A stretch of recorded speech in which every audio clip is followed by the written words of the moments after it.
Hi Virgo, how are you doing? I hope you are doing well this weekend.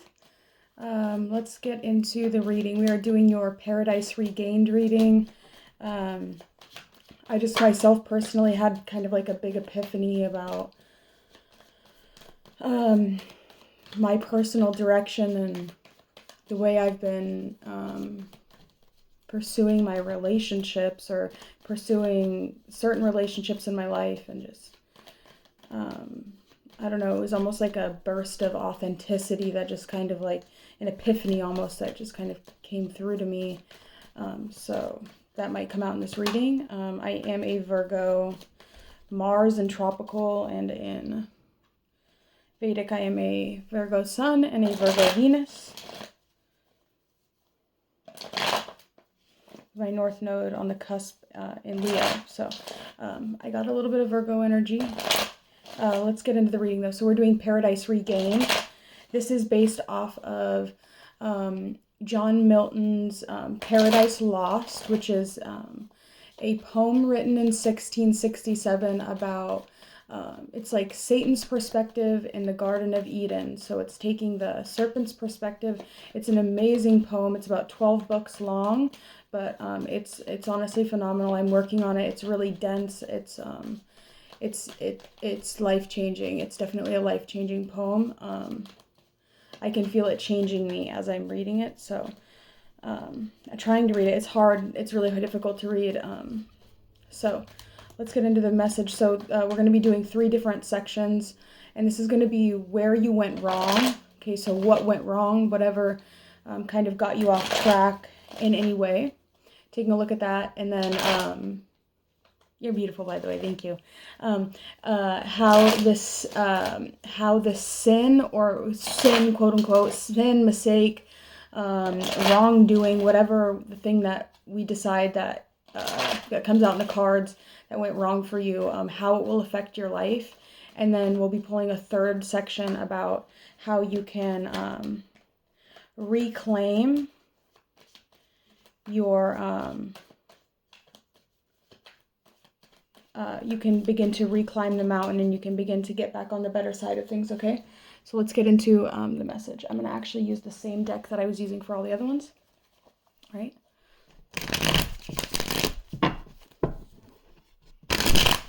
All right, Virg.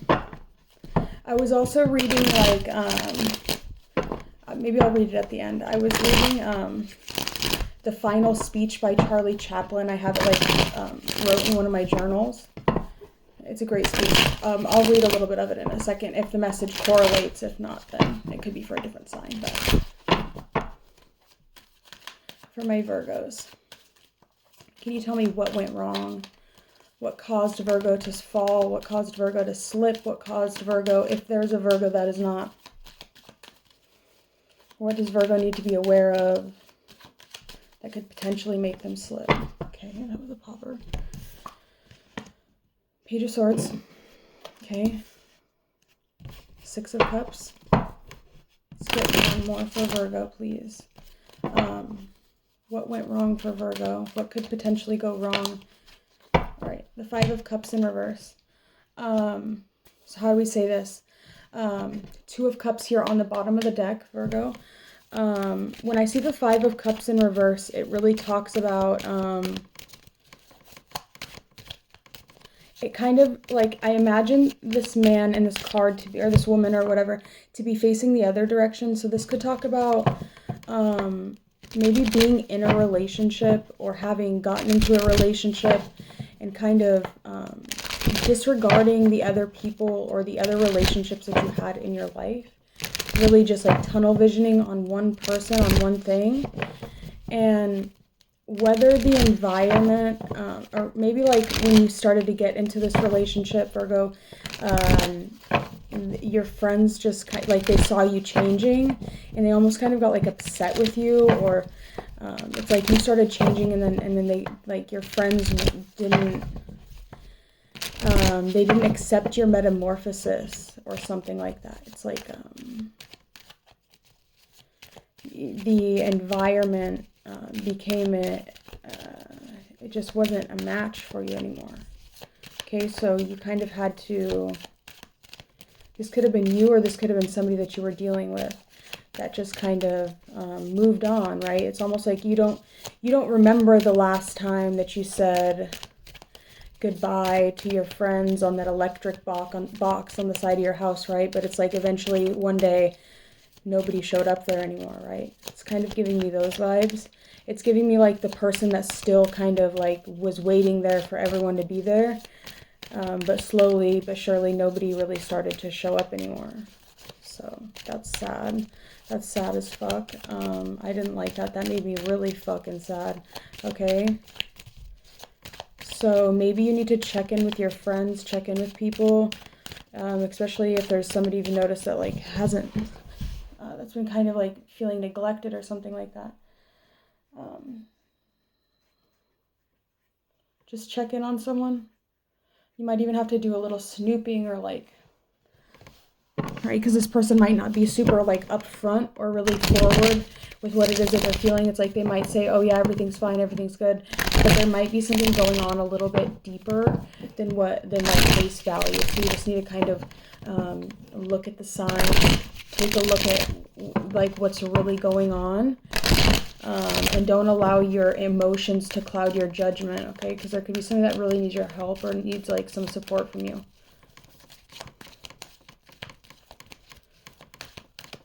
Okay.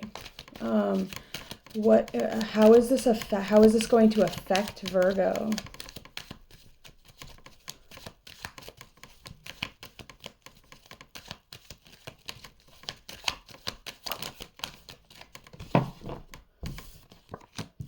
King of Swords.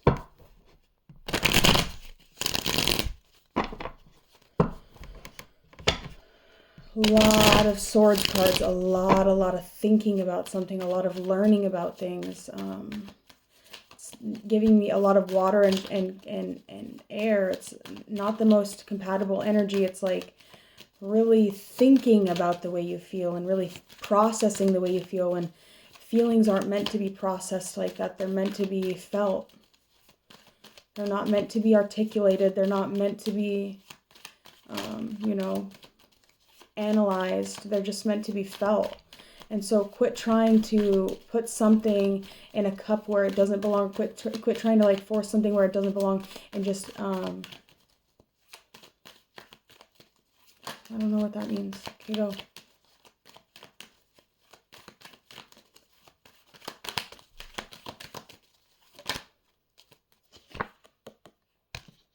Okay.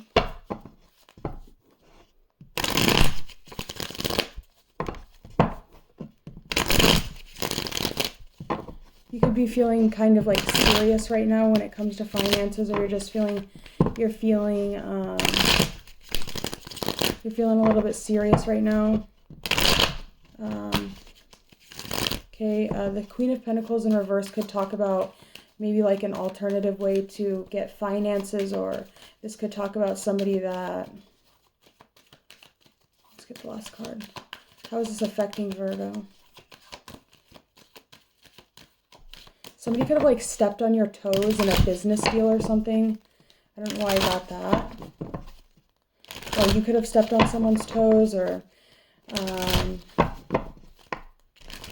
don't know, that Queen of Pentacles isn't giving me the best energy. Okay, can we get a clarifier please for this King of Swords and the upright and the Queen of Pentacles in reverse?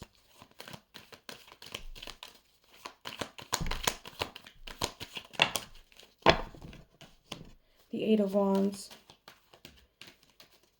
Something wasn't communicated clearly enough, or something wasn't properly communicated. And I feel like you're really seeking to understand something, but someone is just not really having all of the energy to be able to communicate what it is that you need to be communicated with. I don't know if that made any sense at all. We have Mercury and Sag here. So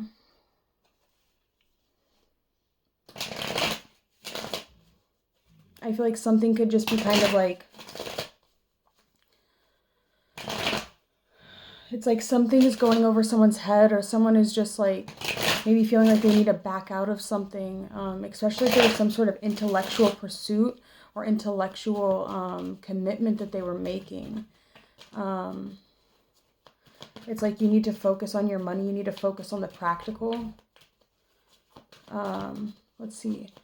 How can you come back or begin to like rise again on the mountain, or begin to find that place of paradise again? And that would be to rekindle your relationships.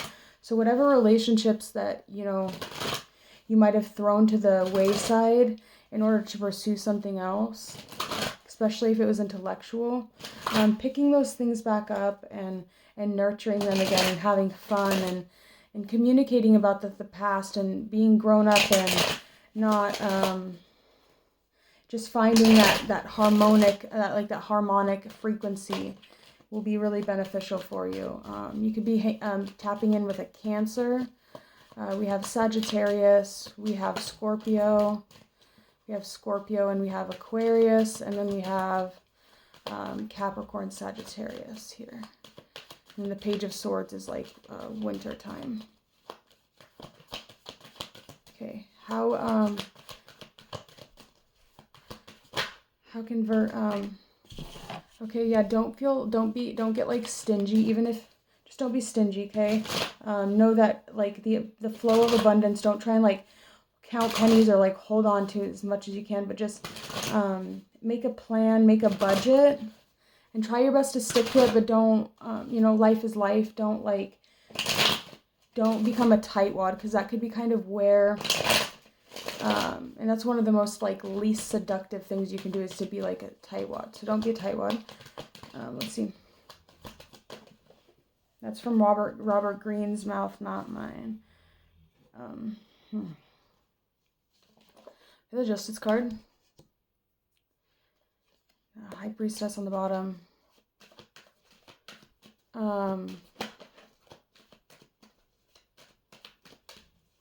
I feel like you could be investing some money into something. You could be investing some money into court proceedings or legal proceedings or something along those lines. Or you are being asked to kind of use your better judgment to see what needs to stay and what needs to go. Don't allow yourself to become over encumbered at this time. Don't be spending outrageous amounts of money. And you need to be aware of when someone is offering you a cup of emotion, and take it, because I really do think that it could be something really beneficial. You just have to see it, the emotion that's being extended out to you, and accept it. Don't be afraid to be a little bit different, Virgo. You need to speak your mind, okay? If there's something that you don't want, if there's something you don't like, 1313 on the clock, if there's something that you don't want or you don't like, you need to speak up about it. Don't get yourself entwined into some weird relationship where you're doing all these things and spending all this money and learning all these things for something that you're not really even interested in. You need to be straightforward with what it is that you desire, and straightforward with what it is that you want to get out of the relationships that you're in. Because I feel like relationships, friendships, that it's good that everybody gets something out of it, right? You don't want to just be like a consumer. You want to be a mutually beneficial relationship, friendship, everything. You want everybody to feel like they're getting something out of whatever relationship it is. It doesn't really matter. Even your parents, right? You want to give something to them, they give something to you. It's an equal give and take is really what I feel like you should be trying to strive for. And people that don't see that, or people that feel like you're being stingy, don't put up with that. Don't put up with that, and stand firm on what it is that you say, right? If you have a boundary, set it and say it and stand on it. And I feel like your true friends will respect you even more so for doing that and being solid with your word, and hopefully they will be able to meet the same expectation, or meet your expectation, or at least put the effort into to meet your expectation. Okay, so let's see.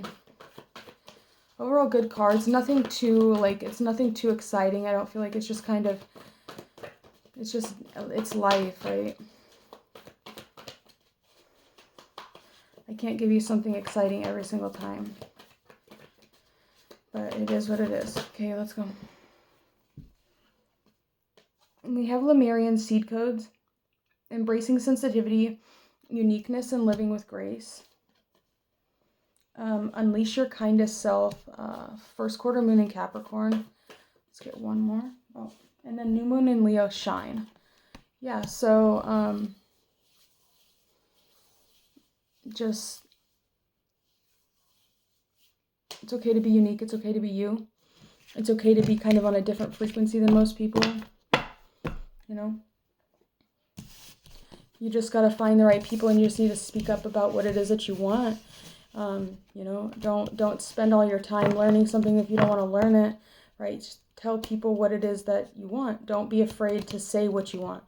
Okay, I know that Virgo, you spend so much of your time trying to be of service to people because that's just the kind of person you are. You like to help people, you like to serve people, but it's okay to serve people, but also have your own personal wants, needs, and desires, and to voice those so that just the same way that you do your best to meet the needs of others so that people can also do the same for you. And then that's when the Empress comes in with the Lovers. Okay, I love you so much, Virgo. Thank you so much for being here. I hope to talk to you again next time. Goodbye.